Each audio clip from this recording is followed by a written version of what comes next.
A PS3 motion controller demo, a Modern Warfare 2 Xbox 360, and Skate 3. I'm numbered, it's the 20th of September, and this is Gamer Update.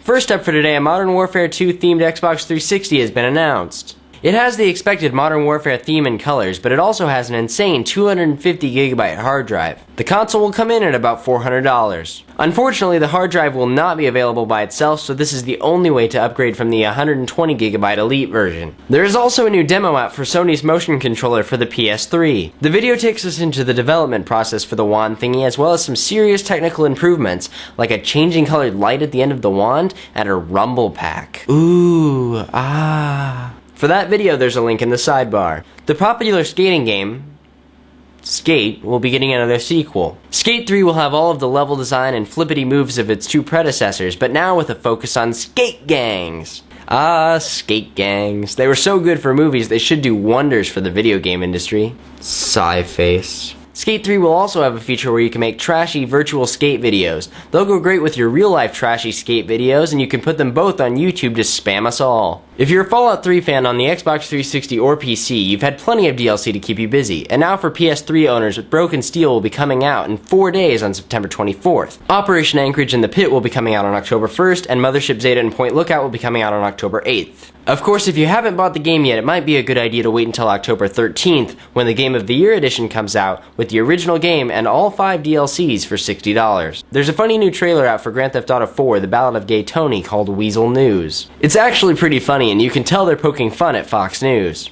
I'd recommend you watch the trailer once normally and then again just reading the little highlights at the bottom of the page. They're pretty funny. For a link to that video, there's a link in the sidebar. 8 days from now, the PSP Go will be coming out. The new model is significantly smaller and has some cool new features. It will be slightly more expensive than the old PSPs, but it looks cool and will be coming out in plenty of time for the holidays. 2 bits of Left 4 Dead news this week. First off is bad news for Aussies out there because Left 4 Dead 2 will not be coming out in Australia. This is not all that uncommon. The Australian rating system is notoriously strict, but they didn't ban the first game, so this is a bit of a shock. The reason they gave was because Left 4 Dead 2 depicts the killing of humans infected with a rabies-like virus. I don't know what kind of rabies makes your skin turn green and rot off, but okay. Now this other bit of news is coming off of all that craziness with the boycotting. A modder from, ironically, Australia, sent a letter to Valve asking them to approve his new mod. Jokingly, Gabe Newell sent him a reply saying that Valve was boycotting his mod. So, taking the logical course of action, the modder raised funds on the internet to fly Gabe Newell down to Australia and test his mod. He got the money, and Newell has accepted and will be flying there shortly. Not a bad way to score a free vacation. Smart plan, Mr. Newell. The release date for BioShock 2 has been announced for February 9th of next year. This is good news to have a date to look forward to, but I know this is going to be an extremely long wait, especially for me. If you're a fan of the RPG Witcher, you'll be excited to hear that a video of the sequel, Witcher Assassins of Kings, has been leaked. I didn't really understand any of it, but if it's your thing, there's a link over there. In awesome news, a Japanese engineer designed a soccer-playing robot that is controlled by a PS3 controller. If we've got these, hopefully we can stop making crappy soccer video games and we can just play with robots. For that video, there's a link in the sidebar. The question of the day for today is, how do you guys feel about product placement in video games? Do you hate it or do you...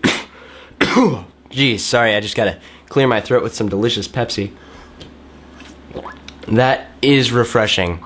Or do you think it's okay in some instances? Leave your thoughts in the comments. The game of the day for today is Halo 3 ODST. Halo 3 ODST is coming out tomorrow, and I am so psyched. ODST comes with a brand new non-linear campaign, 2 new weapons, all the old maps from Halo 3 as well as 3 new maps, firefight, and of course you do it all as an orbital dropshot trooper. I'm sure a lot of people will be going to pick this up tomorrow. This is actually kind of new for me. I used to be one of those guys. I always thought that Halo was beneath me and that it was shallow or something, but I've recently gotten really into it and I can't wait. The story is supposedly really good in this one. They got Nathan Fillion to voice act one of the major characters, so that should be awesome. As always, follow us on Twitter at twitter.com/BattleGamerNews or hit the link in the sidebar. Sorry we didn't have a review last week. We filmed one, but I screwed up.